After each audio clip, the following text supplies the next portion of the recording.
মুখটা মনে পড়ে আমি আমি মনকে সান্ত্বনা দেব বাবা, আর ঈশ্বরকে ডেকে ডেকে বলবো, ওগো ওগো ঈশ্বর, তুমি তুমি আমার দুর্বাবাকে সুখী করো, তুমি আমার দুর্বাবাকে সুখী করো।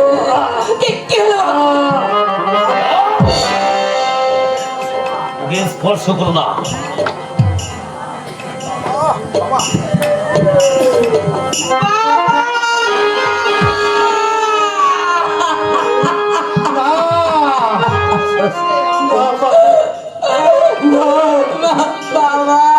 তুই আমাকে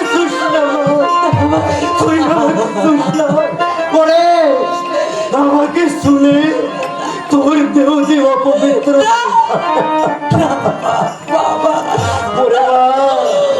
তোর দেহ অপবিত্র হয়ে গেলে বিপুলের দেহ যে অপবিত্র।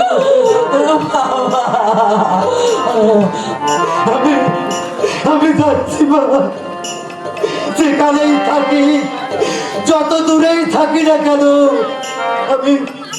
আমি শুধু ঈশ্বরের কাছে কামনা করব, তুই তুই সুখে থাক মা, তুই সুখে থাক।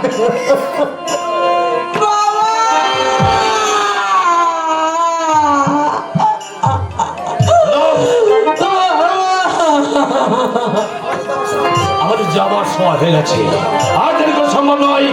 না, আমি যাবো না। তুমি যাবে না? তুমি না গেলে আমার 5 লাখ টাকার কন্ট্রাক্ট হাতছাড়া হয়ে যাবে। আচ্ছা আচ্ছা,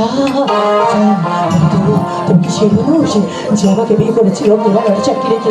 তুমি কি সেই মানুষ যাকে বেনি বেঁধেছিলাম আমি বাপতির কুলোটারে? তুমি কি সেই মানুষ? আমি তোমার কোনো কথাই শুনতে চাই না। এই মুহূর্তে তুমি যদি আমার সঙ্গে না যাও, না যাবে না? না না না, যাবে যাবে যাবে।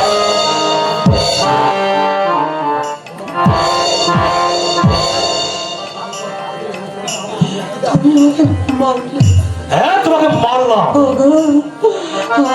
আমি তোমার স্ত্রী, আমি তোমাকে করার জন্য মিনতি করেছি, তুমি তুমি আমাকে মুক্তি দাও, আমার এই জীবনটাকে তুমি বরবাদ করে তোলো না গো। আমি তোমাকে বিয়ে করেছি শোকে সাজিয়ে রাখবার জন্য নয়, আমার কাজে রাখবার জন্য। অলোক স্কুল লাইফ থেকে আমার প্রতিদ্বন্দ্বী, তাই অলোককে আমি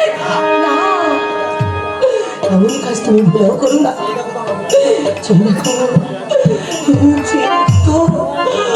আমার এই মুখের দিকে তুমি চেয়ে দেখো তো, যে মুখখানা দিন রাতে তোমার শুভকামনায় ঠাকুরের কাছে প্রার্থনা করে চলেছি।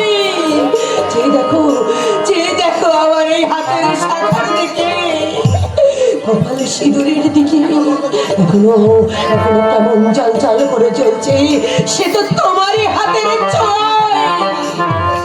তোমার স্মৃতিতে সিঁদুর দিয়েছি আমার প্রতিহিংসা চরিতার্থ করবার জন্য। এ সিঁদুর প্রতিহিংসার সিঁদুর, তাই তাই ওই সিঁদুর আজ আমি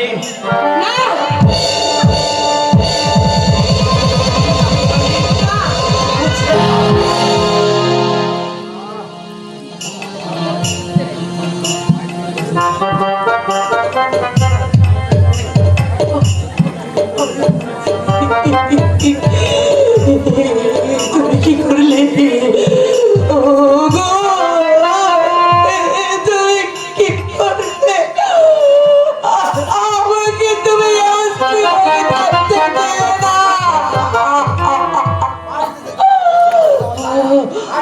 বাড়িতে যেতে হবে, সিঁদুর ভরে যাওয়া যায় না।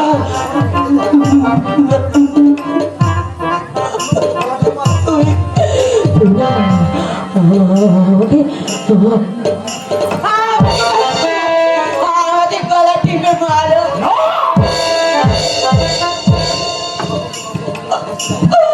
না হলে অন্য যে কোনো শাস্তি তুমি আমাকে দাও, আমি তো নিরামে সহ্য করবো।